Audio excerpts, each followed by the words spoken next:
이만희 의원님 질의해 주시기 바랍니다. 예, 영천 청도 이만희 의원입니다.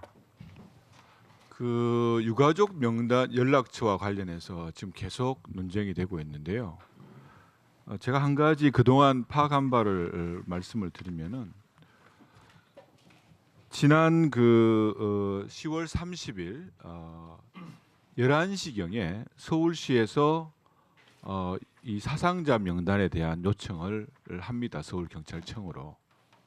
그리고 적어도 제가 파악해 본 바로는 서울경찰청에 보내진 양식 또 경찰청에서 각 기관에 보낸 양식에는 유가족 연락처가 없습니다. 그런데 서울시에 보낸 서울경찰청의 그 사상자 명단에 병원이 있었습니다. 그 병원이 있으니까 서울시의 그 자료를 받은 서울시에서 유가족에 대한 1:1 매칭 지원을 위해서 각 병원을 일일이 배치를 해가지고 거기 계시는 유가족의 연락처를 획득을 했고 그 자료를 가지고 지금 보고 계시는 이런 이 양식, 그러니까 서울시에서 만든 양식입니다. 서울시에서 만든 양식의 제일 뒷부분에 유가족 연락처라는 부분들이 들어갑니다. 여기에 일부 말씀하신 대로 그 관계도 성함도 있고 연락처도 있고 또 아니면은 그와의 사망자와의 관계 이런 것들이 이제 부분적으로 들어가 있는 거죠.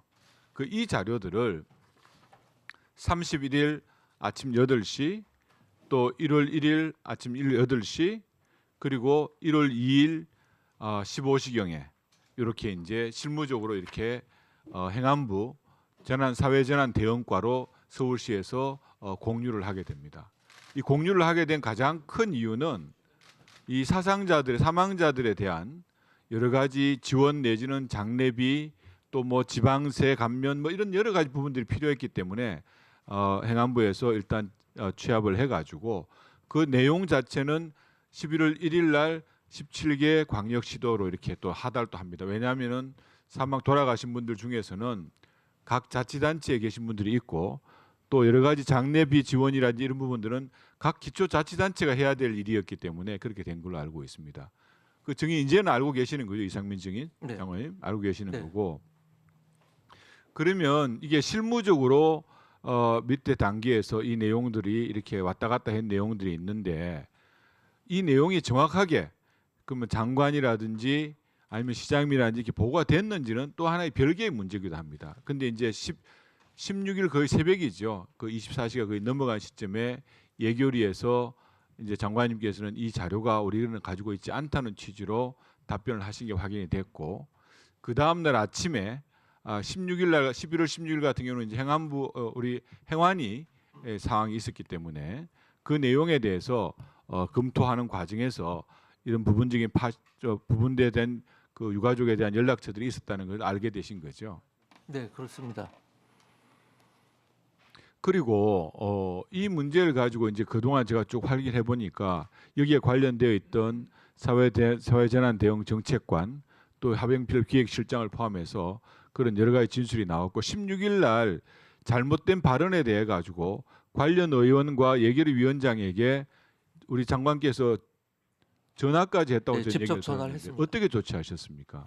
제가 그 예결위 답변이 거의 새벽에 끝났는데요. 그 다음 날 아침에 출근을 해서 저희 직원들한테 내 답변을 이렇게 했는데 다시 한번 확인을 해봐라 했더니 그 정책국장이 와서 10월 말에 받은 그 사망자 현황 중에 일부 유가족 정보가 딸려 있는 게 있습니다.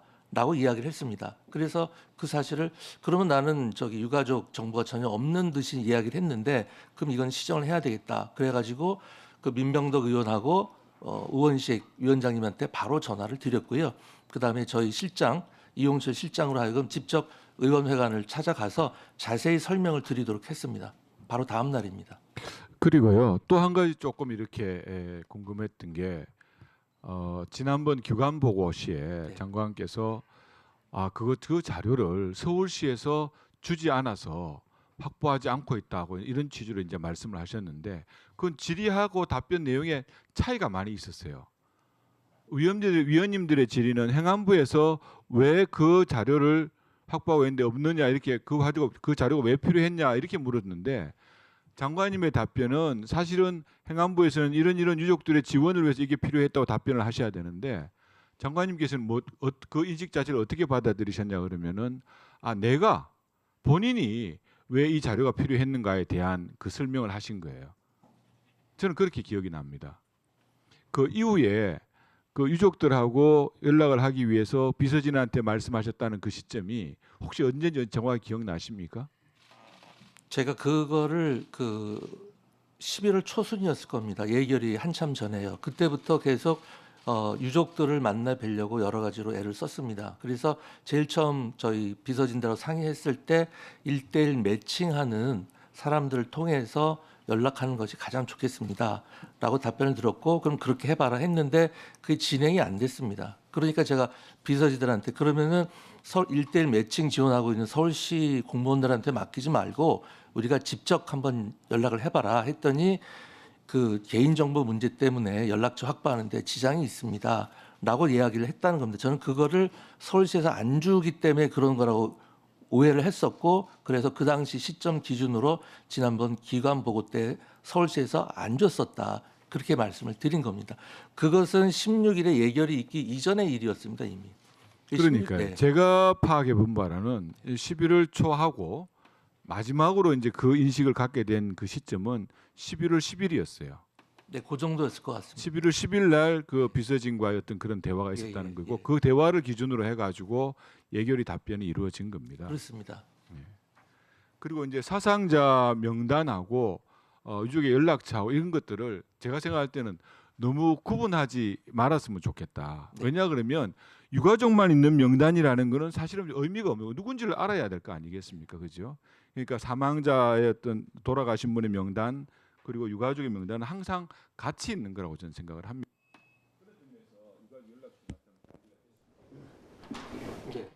말씀 주신 사항 잘 유념하겠습니다. 수고했습니다. 이어서 조홍천 의원님 질의해 주시기 바랍니다.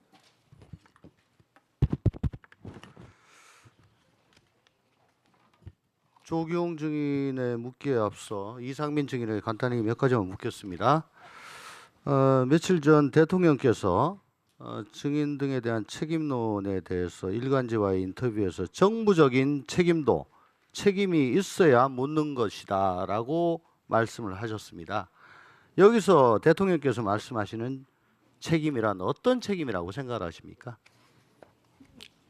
글쎄 대통령께서 어떤 취지로 하신 말씀인지는 제가 뭐 정확히 법적 책임, 알 수는 정부적 없습니다. 책임 두 가지가 있겠죠? 모르시겠다. 그러면 11월 초에 대통령께서 말씀하셨습니다. 그 이후에도 계속 말씀하셨습니다. 진상 규명 결과에 따라 책임 있는 사람에 대해 엄정히 묻겠다. 이때의 책임은 어떤 책임입니까? 어떤 취지인지 제가 정확히 모르겠습니다. 아마 포괄적인 책임을 말씀하시는 거 아닌가 싶습니다. 얼마 전 특수보는 행안부 등에 대해서는 구체적 책임 묻기 어렵다고 했습니다. 이건 형사적 책임이겠죠? 그럴 것 같습니다. 예. 수사본부니까요. 예, 헌법 87조에는요. 잘 알고 계시겠습니다만은 국무위원은 국정에 관하여 대통령을 보좌한다라고 되어 있습니다. 네. 그죠? 여기서 보좌를 한다는 것은 권한을 행사하고 그 권한에 따른 책임도 진다는 의미죠. 네, 그렇습니다. 예. 자, 이번 12구 참사는 행안부를 비롯해서 경찰, 소방, 서울시, 용산구까지 뭐 다 관련이 되어 있습니다. 이 모든 사무를 관장하고 있는 주무장관은 증인 맞으시죠? 네, 그렇습니다. 예. 또한 재난안전법 6조에 따라 가지고 재난안전관리 업무를 총괄 조정하시는 분입니다. 네. 예. 그동안 대형 인명사고 발생 시 국무위원회 자진사퇴 사의표명 혹은 경질 등으로 형식적으로 책임을 져왔습니다. 근데 정부적 책임도 책임이 있어야 묻는 것이다. 그러면 어떻게 묻는 거죠? 어떤 책임이 있어야 정부적 책임을 묻는 거죠? 헌법 87조에 따르면 당연히 보좌를 하기 때문에 그 권한에 따른 책임을 져야 될 걸로 보여지는데 뭐 아직도 그 자리에 앉아가지고 그냥 직무를 열심히 하신 게 책임을 지는 거다라고 생각을 하시는 건가요? 지금 거기 앉아 계시는 게 헌법에 위배된다고 생각하지 않으십니까? 답변하시기 힘드십니까? 이제 뭐 제가 답변 드릴 사안은 아닌 것 같습니다. 왜 넓은 사무실 좋은 차 거기다가 항상 장관님 하고 존경받고 그렇게 계신지 압니까? 대통령 대신 그 넓은 그 높은 권한을 행사하시면서 또 막상 일이 터졌을 때는 그 마땅한 책임을 지시기 때문에 지셔야 되기 때문에 그렇게 부르는 겁니다. 자, 조경 증인. 네. 예, 여쭙겠습니다. 대통령께서는 참사 당일 2차례 걸쳐 지시를 하셨습니다. 23시 21분 행안부 장관을 중심으로 모든 관계 부처 및 기관에서는 구급 및 치료가 이루어질 수 있도록 만전을 기하기 바람. 23시 54분 복지부는 응급의료 체계를 신속하게 가동해 디메트를 파견하고 응급 병상 확보를 속히 실시하기 바랍니다. 근데 증인께서는 00시 56분에 옆에 있는 이기일 차관으로부터 참사 최초로 보고받았다고 되어 있습니다. 맞습니까? 네, 그렇습니다. 자, 그러면은 대통령께서 2차 지시하시고도 1시간 2분 지난 상황입니다. 네. 대통령은 그냥 허공에 대고 복지부는 응급 의료 체계를 신속하게 가동해라라고 말씀을 하신 꼴이에요. 그죠? 그렇지 않습니다. 장관이 몰랐습니다. 이 차관이 장관이 몰랐잖아요. 난 지금 장관한테 묻는 거예요. 저는 몰랐지만 그리고 그게 일 공백이 차관이 있다고 생각하지는 않습니다. 1차관이 응급의료 담당 차관입니까? 그렇지 않습니다. 자, 2차관은 네. 23시 57분 대통령실 지시사항을 전달받았다고 합니다. 네. 그런데 왜 23시 58분에 장관한테 보고하지 않고 그 다음 날 1시간이 지나서 1차관이 장관한테 보고를 하죠? 네, 그거는 이제 이게 복지부의 보고 체계가 정상이라고 생각하십니까? 주무차관이 대통령실로부터 이런 일이 있다. 대통령께서 복지부 중심으로 응급 의료 체계 신속하게 가동하라고 지시하셨다. 주무차관한테 얘기가 됐습니다. 지시가 내려왔습니다. 근데 장관한테 얘기를 안 해요. 1시간 있다가 주무차관이 아니고 1차관이 1시간 있다가 장관한테 얘기를 해요. 이게 보고 체계가 잘 됐다는 말씀입니까? 제가 말씀드리면 복지부 장관한테 보고 이후에 조치가 취해지는 게 아니라 자동으로 선조치 네. 후보고라고 자꾸 말씀하시는데 네. 그러면 장관 뭘 하고 있어요? 제가 말씀드리지 않습니까? 뭘 말씀을 해요? 조치는 취해졌고 아니 내부 보고 체계는 장관한테 문제가 전화로 있었던 보고하는 건 게 그렇게 사실입니다. 어려워요? 아니 내부 보고 체계는 문제가 있었기 때문에 이게 저희가 지금 개선할 문제 있는 거 겁니다. 아니냐고 묻는데 자꾸 딴 말씀하시잖아요. 그래서 문제 있다고 말씀을 드리고 언제 말씀하십니까? 지금 말씀드리지 않습니까? 아니 의원님 그 문제가 아니 정인 네. 보고 체계에 문제가 있지 않습니까?라고 제가 몇 번 물었는데 한 번이라도 문제 있습니다라고 말씀하신 적 있습니까? 제가 방금 말씀드렸습니다. 방금 얘기했어요. 네, 문제가 있기 예, 때문에 됐습니다. 개선을 하려고 하고 됐습니다. 있습니다. 예. 증인은 참사 발생 3시간 25분 후인 017 40분에 현장에 도착하셨습니다. 그리고 브리핑 받으셨습니다. 네. 현장 보고받고요. 네. 그런데 그 이후에 보건복지위에 나가셔가지고 하신 말씀, 복지부 장관이 할 수 있는 게 없습니다. 보건소장 지휘받게 돼 있습니다. 보건소장님이 담당을 하고 계십니다. 그럼 현장 왜 나가셨죠? 아니 저기 매뉴얼에 보면 보건복지부는 재난을 지원하도록 재난 응급 대응을 지원하도록 돼 있습니다. 지원하신 거 있나요? 예, 그래서 지원 자, 여부를 그래가지고 파악을 하기 위해서 나갔습니다. 보도 참고 자료로 사고 현장 찾아 응급 의료에 최선을 다해달라. 자, 이 보면은 최대한 신속히 이송하고 응급 의료 진료를 위해 브라브라브라 뭐 이렇게 진료해 달라라고 되어 있습니다. 이 보면 참 맞는 말씀인데 네. 밥은 쌀로 짓는 거다 이런 말씀이십니다. 자, 다음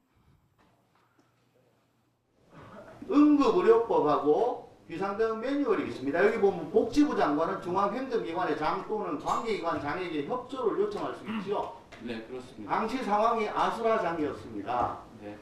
중통단이 다음에 하겠습니다. 수고하셨습니다.